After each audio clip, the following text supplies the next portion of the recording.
what gives you your health in all these foods, along with the nutrients of the organic food, is the enzymes. And so we want to keep those enzymes alive. Now, Gabriel Cousins and Excalibur, the manufacturers of one of the leading dehydrators, they've done research, and they found that you can actually run your dehydrator up around 160 degrees for the first couple of hours. And because the material is wet, it won't get over 115 degrees, and so the enzymes stay intact. So for the first couple of hours, 2-3 hours, when we dehydrate these crackers, what we're going to do is pour this after we blend it onto a dehydrator sheet, and we're going to dehydrate it for about 3 hours, and then we're going to flip it to dehydrate the underside of it. And so in the beginning, we're going to dehydrate it at a higher temperature, about 145 degrees, which normally would kill the enzymes, but because it's wet,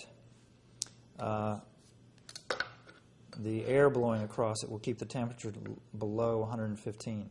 Okay, there's 1 tablespoon, and there's 2. And if you don't feel comfortable with setting your dehydrator that high, you can set it to 110 degrees or so, and it'll just take a little bit longer. That's no big deal. So we got everything in the food processor, and we just turn it on and we just run it till it's a fine pulp.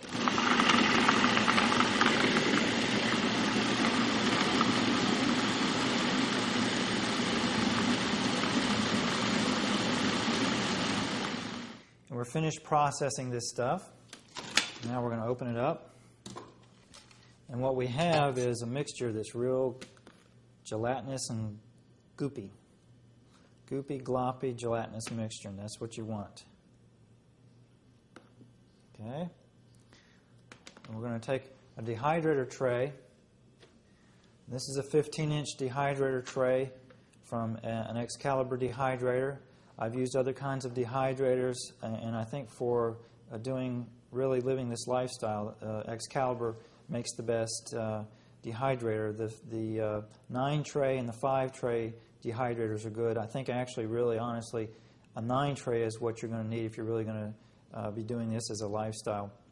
The other dehydrators I've used pull air from the bottom of the dehydrator up to the top or blow it up.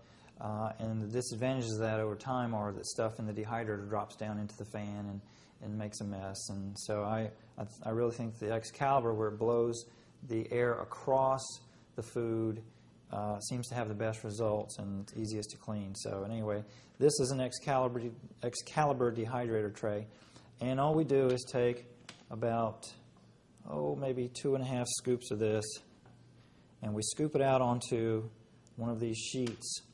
And this sheet is called a Teflex sheet. It's kind of a Teflon sheet. It's plastic. It's very, very slippery.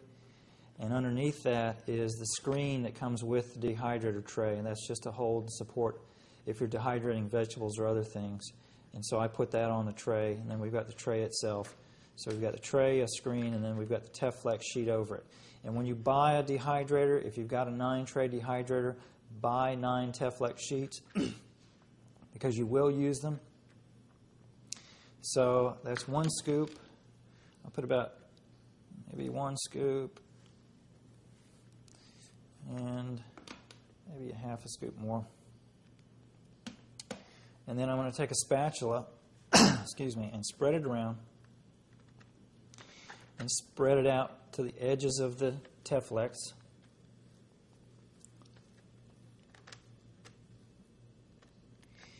And we want to spread it evenly. This is pretty gooey.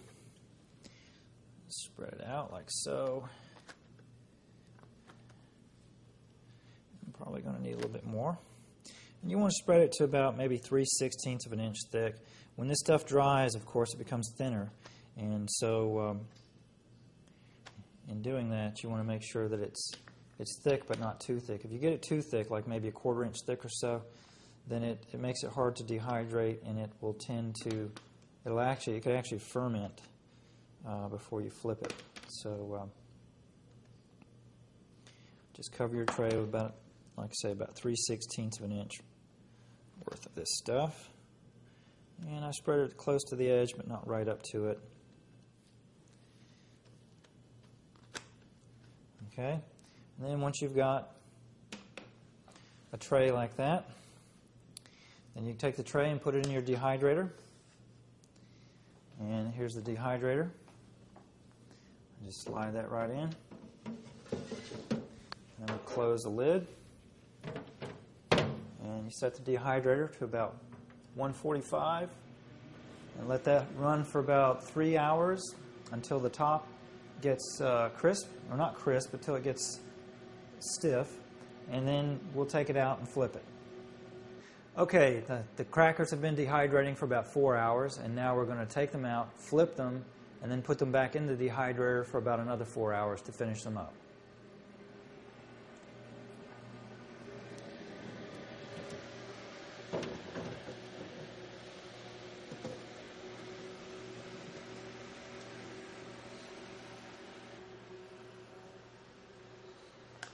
Okay, let me put the cover back on that dehydrator.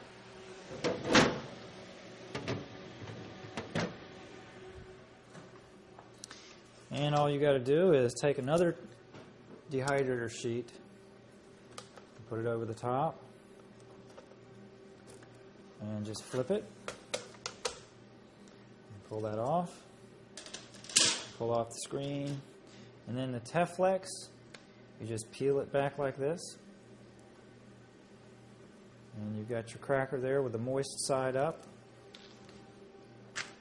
And then you just take it, put it back in the dehydrator for about another 4 hours, and you're done. Okay, we've got our corn chips done now, and this is what they look like. They've shrunk, and the edges have curled up from the sheet. And at this point, you just break them up, whatever size you like. I usually like to make them a little bit small.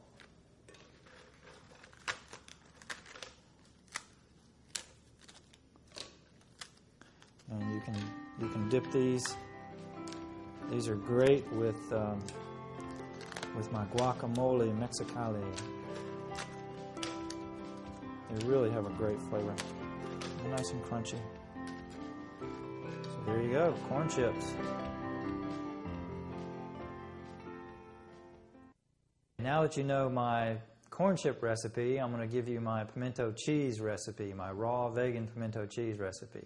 Okay, all you do is take the corn chip recipe, leave out the flaxseed, and you don't dehydrate it. You just blend it up in the food processor and serve it as a dip, and you've got raw pimento cheese, okay? That's it.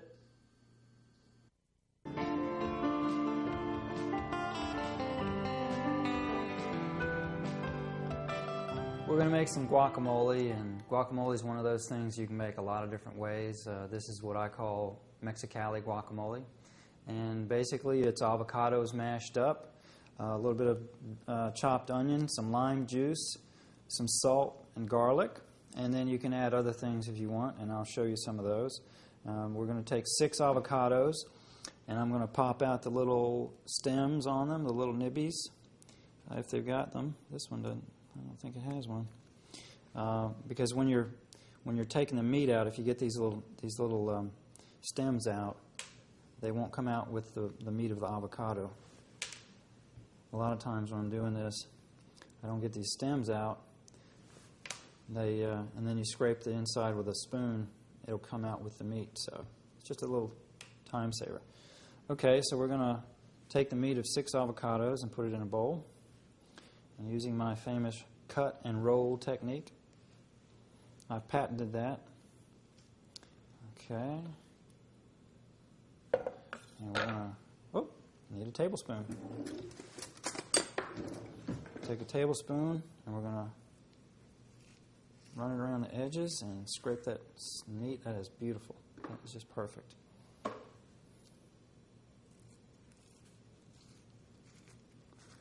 And we'll do all 6 that way. Okay, so we've got our avocados shelled and seeded. And I'm going to mash it now. These are nice and soft. You can also throw this in a food processor and blend it if you like it real creamy. I kind of like my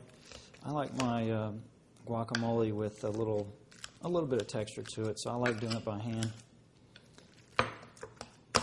So that's about how I like it. Put that off to the side. And now I'm going to move that over, and I'm going to take 2 cloves of garlic, And this time I'm going to use a garlic press. This is a garlic press. It's got a little mesh side on one side. The garlic goes in the hole, and then the big press comes down on top of it. And I just squeeze it and crush it into the bowl. It's about 2 cloves of garlic. If you're not a big garlic fan, you can knock it down to 1 clove. But I love garlic. Garlic be very good to me. And then I'm gonna put the juice of half a lemon. Oh, excuse me, half a lime. Duh, that's green. Half a lime. I just stick the old fork in there and give it a twist-a-roni. Squeeze it up.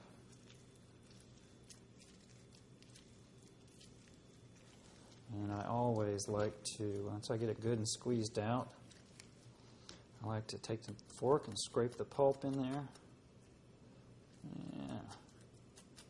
Gives it a nice, when you're eating this stuff and you bite into a little bit of pulp, just a little nice spurt of lime. Okay. Then I'm going to take half a medium onion and chop that up fine.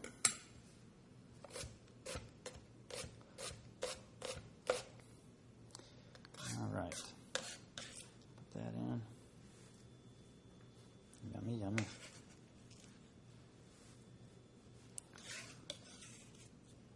Normally, you can just leave it at that and put in a little bit of salt. I'm going to put in, let's see, I'll do about a half a teaspoon of salt. You can salt it to taste. And then I'm going to give it a stir. Let's see here.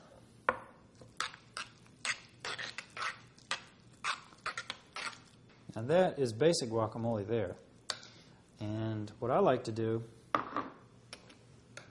is add a little bit of cilantro and some capers. And if you're a raw food purist, capers are not raw. Normally, you might be able to find some raw. I've never been able to find them raw, but I just put organic capers in there. And you can get these in health food stores and online. And cilantro, you can use cilantro, just a few sprigs. If you don't like cilantro, don't put it in there. So I'm going to chop up a little bit of cilantro, and I'll throw that in with the capers. The capers and the cilantro together are a real nice mix. They kind of balance each other out. You could also use culantro. Culantro is a Latin herb, very similar to cilantro, and it's really nice if you can find it.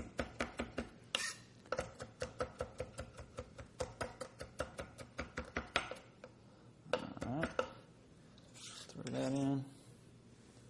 That really does give it gives it a nice flavor with those capers. Lots of things I don't like cilantro in, but I'll tell you, this is one with the capers.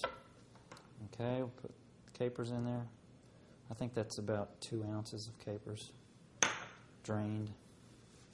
And I'm just going to move this over here and give it a stir. And the cilantro also gives it, and the capers together, it gives it a nice texture, it gives it a nice color, makes it more interesting when you're serving it to friends or a group.